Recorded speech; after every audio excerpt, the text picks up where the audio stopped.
ایک دفعہ درود پاک پڑھ لیں سارے۔ الصلاۃ والسلام علیک یا سیدی یا رسول اللہ وعلی آلک و اصحابک یا سیدی یا حبیب اللہ۔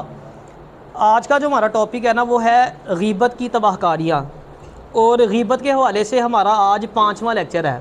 اس سے پہلے ہم 4 لیکچر جو ہے وہ اس پہ لے چکے ہیں۔ اچھا، 2 گناہ ایسے ہیں جس کے بارے میں نا قرآن پاک میں بڑے شدید الفاظ میں مذمت کی گئی ہے۔ ایک اس میں سے غیبت ہے، اور جو دوسرا ہے وہ ہے سود۔ ان دونوں کے بارے میں بڑے شدید الفاظ میں مذمت کی گئی ہے۔ سود کے بارے میں بھی آپ کو پتہ ہے، زنا کے اپنی ماں کے ساتھ زنا کرنے کے برابر اس کو قرار دیا گیا، اور غیبت کے بارے میں جو ہے اس کو قرآن پاک میں اپنے مردہ بھائی کا گوشت کھانے کے ساتھ تشبیہ دی گئی ہے۔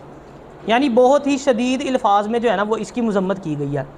اچھا، غیبت کے بارے میں نا علم حاصل کرنا ہر مسلمان پہ فرض ہے۔ یہ میں ہر لیکچر میں بار بار اس لیے بتاتا ہوں تاکہ آپ اس کی اہمیت کو سمجھ سکیں، لیکن بدقسمتی سے ہم لوگ سیکھتے ہی نہیں۔ اچھا، اب نقصان کیا ہوتا ہے جب ہم نہیں سیکھتے؟ جب ہم اس کا علم حاصل نہیں نہ کرتے تو پھر ہم اپنی لا علمی کی وجہ سے نا غیبت کی کھائی میں جا کے گرتے ہیں، کیونکہ ہم غیبت کر رہے ہوتے ہیں لیکن ہمیں یہ آئیڈیا نہیں ہوتا کہ یہ جو کام ہم کر رہے ہیں یہ غیبت ہے بھی ہے کہ نہیں ہے۔ علم ہوگا تو پتہ لگے گا نا، پھر ہی اس سے باز آئیں گے، لیکن ہم علم حاصل ہی نہیں کرتے۔ مثال کے طور پہ کوئی شخص غیبت کر رہا ہے، اب ہم اس کو دیکھ کے مسکرا رہے ہیں، یا وہ غیبت کر رہا ہے ہم اس کی ہاں میں ہاں ملا رہے ہیں، یا وہ غیبت کر رہا ہے ہم کان لگا کے سن رہے ہیں، یہ ساری چیزیں غیبت میں داخل ہیں۔ اب کئی دفعہ ایسا ہوتا ہے نا، کوئی بندہ غیبت کر رہا ہوتا ہے، ہم اس کی ہاں میں ہاں ملاتے رہتے ہیں، وہ آپ بھی غیبت کے اندر شامل ہیں۔ اب یہ ساری باتیں ہمیں تبھی معلوم ہوں گی نا، تبھی پتہ لگے گا کہ یہ غیبت میں شامل ہے جب ہم نے اس کے بارے میں سیکھا ہوگا، لیکن ہم اس کے بارے میں نہیں سیکھتے۔ غیبت کے بارے میں ضرور علم حاصل کریں، کیونکہ یہ غیبت ایک ایسا گناہ ہے جس کی وجہ سے انسان کا ایمان ضائع ہونے کا خدشہ ہوتا ہے۔ حضرت سیدنا فضیل بن عیاض رحمۃ اللہ تعالی علیہ کا نا ایک شاگرد خاص تھا، کلوز اسٹوڈنٹ تھا بہت، اور اس کو معرفت حاصل تھی اس اسٹوڈنٹ کو۔ اچھا، جب اس کا آخری وقت قریب آیا نا تو آپ رحمۃ اللہ تعالی علیہ نا اس کے پاس گئے اور جا کے نا سورہ یاسین شریف جو ہے نا وہ پڑھنا شروع کر دی۔ اب آپ نے سورہ یاسین شریف جب پڑھنا شروع کی نا تو اس نے آپ کو فوراً منع کر دیا، اس نے کہا آپ اس کی تلاوت نہ کریں۔ اچھا، آپ نے اس کو کلمہ پڑھنے کو کہا، اس نے کہا جی میں نے کلمہ کوئی نہیں پڑھنا اور میں اس سے بیزار ہوں۔ ان الفاظ پہ نا اس کا خاتمہ ہو گیا۔ اب وہ مر تو گیا، لیکن وہ ظاہری بات ہے، میں نے بتایا وہ ان کا بڑا کلوز شاگرد تھا، آپ کو بڑا دکھ ہوا۔ 40 دن تک آپ نا اس کے اس برے خاتمے کی وجہ سے روتے رہے اپنے گھر میں۔ 40 دن کے بعد آپ نے خواب میں دیکھا کہ فرشتے جو ہے نا وہ اس کو گھسیٹ کے جہنم کی طرف لے جا رہے ہیں۔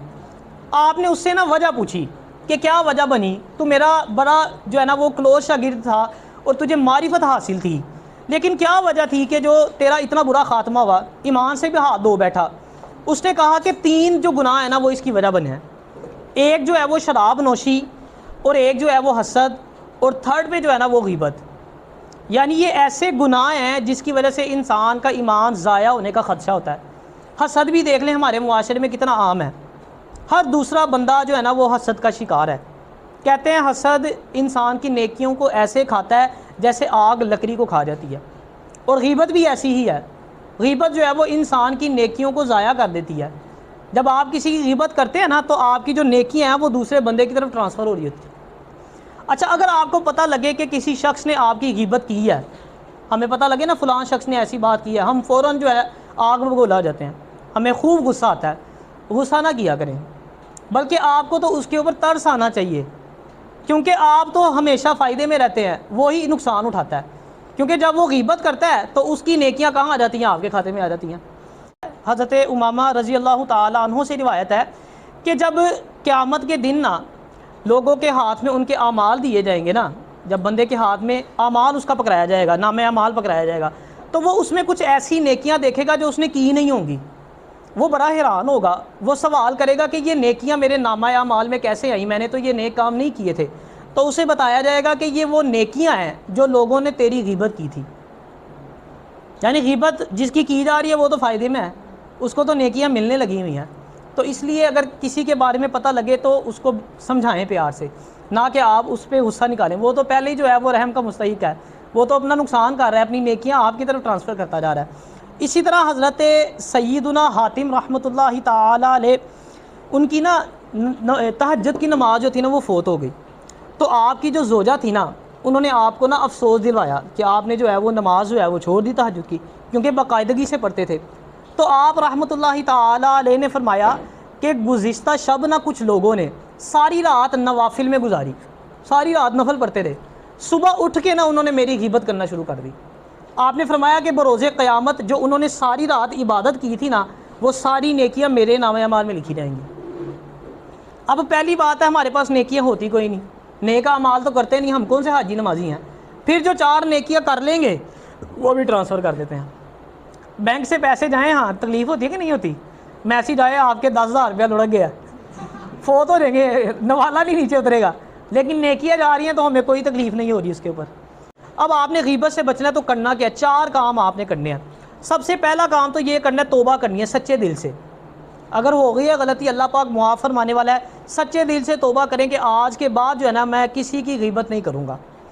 اور توبہ کرنے میں نا ہمیشہ جلدی کیا کریں، کبھی توبہ کرنے میں دیر نہ کیا کریں۔ آپ کو پتہ ہے توبہ کا ایک وقت مقرر ہے، یعنی ایک لمٹ تک ہے توبہ، جب توبہ کا دروازہ بند ہو گیا، جب موت آ گئی، اس کے بعد پھر پچھتاوے کے سوا کچھ بھی نہیں بچے گا۔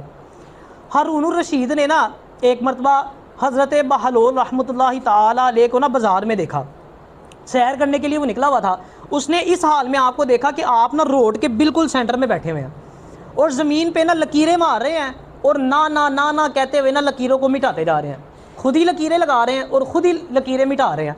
تو ہارون الرشید نے نا آپ سے جا کے پوچھا کہ بھئی کیا بات ہے، آپ تو جنگلوں میں اپنا وقت زیادہ گزارتے ہیں عبادت کے اندر، آج روڈ پہ بیٹھے ہیں؟ آپ نے فرمایا کہ میں بڑا جو ہے نا اہم کام کر رہا ہوں۔ اس نے کہا کہ لکیریں لگا رہے ہو، لکیریں مٹا رہے ہو، یہ کون سا اہم کام ہے؟ آپ نے فرمایا کہ میں اللہ اور بندوں کی صلح کروا رہا ہوں۔ اچھا، ہارون الرشید نے پوچھا پھر کیا بنا، صلح ہو گئی؟ آپ نے فرمایا کہ اللہ تو مان رہا ہے لیکن بندے نہیں مانتے۔ اچھا، کچھ عرصہ گزرا نا تو ہارون الرشید نے آپ رحمۃ اللہ تعالی علیہ کو ایک قبرستان میں دیکھا، وہی کام آپ کر رہے تھے، پھر دوبارہ لکیریں لگا رہے ہیں اور لکیریں مٹا رہے ہیں۔ اب ہارون الرشید نے پھر پوچھا کہ آپ کیا کر رہے ہو آج؟ آپ نے فرمایا وہی کام کر رہا ہوں لیکن آج صرف جگہ تبدیل کی ہے۔ اب اس نے پوچھا اچھا کیا بنا، پھر صلح ہو گئی کہ نہیں؟ اس نے کہا آج بندے تو مان رہے ہیں لیکن وہ نہیں مان رہا۔ یعنی جب تک توبہ کا ٹائم ہے، اگر وقت پہ توبہ کر لی تو بچ جائیں گے، اگر توبہ کیے بغیر مر گئے تو پھر وہی بات آ گئی، پھر بندہ تو کہے گا کہ معافی ہو جائے لیکن اللہ کی طرف سے معافی کوئی نہیں ہوگی۔ اس لیے آج وقت ہے، جتنی زیادہ توبہ کر سکتے ہیں سچے دل سے توبہ کرے اور اپنے آپ کو جو ہے وہ گناہوں سے بچائیں۔ دوسرا کام کیا کرنا ہے، آپ نے اپنی زبان کی حفاظت کرنی ہے۔ دیکھیں جو انسان کے زیادہ تر گناہ سرزد ہوتے ہیں نا انسان سے، وہ اس کی زبان کی وجہ سے ہوتے ہیں۔ یہ زبان ہی ہے جس کی وجہ سے بندہ کسی کے دل میں اتر جاتا ہے یا کسی کے دل سے اتر جاتا ہے۔ نبی علیہ الصلوۃ والسلام کی حدیث پاک ہے جس کا مفہوم ہے کہ انسان کے جو زیادہ تر گناہ ہیں نا وہ اس کی زبان کی وجہ سے ہی ہوتے ہیں۔ حضرت سیدنا سعید بن خدری رحمۃ اللہ تعالی علیہ سے روایت ہے کہ جب صبح ہوتی ہے نا تو زبان کے علاوہ انسان کے جتنے اعضاء ہیں وہ زبان سے نا مؤدبانہ گزارش کرتے ہیں، اسے درخواست کرتے ہیں زبان سے، اسے کہتے ہیں کہ ہمارے معاملے میں اللہ سے ڈر، کیونکہ تیرا جو تعلق ہے نا وہ ہمارے ساتھ ہے، تو ہم سے وابستہ ہے، اگر تو سیدھی رہے گی تو ہم بھی سیدھے رہیں گے، اگر تو ٹیڑھی رہے گی تو ہم بھی ٹیڑھے رہیں گے۔ یعنی یہ زبان ایسی چیز ہے کہ جس کو ٹھیک کرنے کی بہت ضرورت ہے۔ نبی علیہ الصلوۃ والسلام کو نا ایک عورت کے بارے میں بتایا گیا کہ وہ بڑی نیک خاتون ہے، نمازی پرہیزگار ہے، صدقہ و خیرات کرتی ہے، لیکن اس کی زبان سے نا لوگ محفوظ نہیں ہیں، مطلب غیبت کرتی ہے۔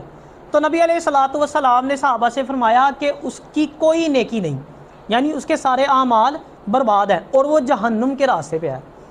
پھر نبی علیہ الصلوۃ والسلام کو ایک اس عورت کے بارے میں بتایا گیا کہ اس کے پاس کوئی بہت زیادہ نیک اعمال تو نہیں ہے، فرض نماز پڑھتی ہے، کوئی زیادہ نوافل بھی نہیں پڑھتی، کوئی نفلی صدقہ و خیرات بھی نہیں کرتی، جو فرض کام ہے وہ کرتی، بہت زیادہ نیک نہیں ہے، لیکن اس کی زبان سے دوسرے لوگ محفوظ ہیں، غیبت نہیں کرتی۔ تو نبی علیہ الصلوۃ والسلام نے ارشاد فرمایا کہ وہ جنت کے راستے پہ ہے۔ یعنی یہ زبان ایسی چیز ہے۔ نبی علیہ الصلوۃ والسلام کی حدیث پاک ہے نا، بخاری شریف کی حدیث پاک ہے، نبی علیہ الصلوۃ والسلام نے ارشاد فرمایا کہ جو مجھے 2 چیزوں کی ضمانت دے دے، ایک زبان کی اور ایک شرمگاہ کی، تو میں اسے جنت کی ضمانت دیتا ہوں۔ اور تیسرا کام جو آپ نے کرنا ہے وہ یہ ہے کہ جس کی آپ نے غیبت کی ہے اس کے لیے مغفرت کی دعا کرنی ہے۔ اس کا سب سے بہتر حال یہ ہوتا ہے کہ پوری امت مسلمہ کے لیے بخشش کی دعا کی جائے، اس سے بھی امید ہے کہ اللہ پاک جو ہے وہ ہمارے گناہ معاف کر دے گا۔ لیکن اس کا مطلب یہ بھی نہیں ہے کہ ایک طرف غیبت کرتے گئے ساتھ ساتھ دعا بھی مانگتے گئے یا اللہ سارے انہوں بخش دیں۔ اس کا مطلب یہ ہے کہ پہلے جو میں نے پہلا پوائنٹ آپ کو سب سے پہلے توبہ کا بتایا، توبہ کے بعد پھر یہ کام ہے۔ اگر آپ سارے کام کر رہے ہیں توبہ ہی نہیں کی تو پھر گناہ تو معاف نہیں ہوا نا، توبہ کے بعد ہی معاف ہوگا نا۔ تو سب سے پہلے سچے دل سے توبہ، پھر یہ سٹیپ بائی سٹیپ آپ نے چلنا ہے، ٹھیک ہے نا۔ پھر مغفرت کے لیے ہر بندے کی، امت مسلمہ کی جو ہے نا وہ بخشش کے لیے دعا کرتے رہنا ہے۔ تیسرا اور آخری کام جو آپ نے کرنا ہے، اچھی صحبت اختیار کرنی ہے۔ ایسے لوگوں کی صحبت جو نہ غیبت کرتے ہیں نہ غیبت سنتے ہیں، ایسے آپ کے دوست ہونے چاہیے۔ جو اچھی صحبت ہے نا، بلکہ کوئی بھی صحبت ہو، صحبت جو ہے نا وہ انسان کی زندگی کے اوپر بڑے گہرے اثرات جو ہے نا وہ مرتب کرتی ہے۔ حضرت داتا گنج بخش رحمۃ اللہ تعالیٰ علیہ نا کشف المحجوب میں لکھتے ہیں، آپ نے فرمایا کہ ایک شخص نا حج پہ گیا، تو جب وہ حج کر رہا تھا نا، جب طواف کرتا تھا تو ہر طواف کے چکر پہ نا وہ دعا کرتا تھا۔ ایک دعا یہ کرتا تھا کہ یا اللہ میرے دوستوں کو ہدایت عطا فرما، میرے دوستوں کو سدھار دے۔ اچھا کسی نے نا سنا نا جب کہ ہر چکر میں یہ دعا مانگ رہا ہے، اس نے کہا یار تمہیں کیا ہو گیا ہے، تم اپنے لیے دعا مانگو، یہاں آ کے اپنی بخشش کی بات کرو، تمہیں دوستوں کی پری ہوئی ہے۔ اس نے کہا اگر میں گناہوں سے توبہ کر لیتا ہوں، میں نیک انسان بن جاتا ہوں، میں واپس اپنے انہی دوستوں میں جاتا ہوں جو گناہ گار ہیں، تو میں تو ان میں جا کے پھر گناہ گار بن جاؤں گا۔ لیکن اگر میرے دوست اچھے بن جاتے ہیں، میرے دوست نیک بن جاتے ہیں، تو جب میں ان میں واپس جا کے ان کے ساتھ رہوں گا نا تو میں بھی نیک ہی رہوں گا۔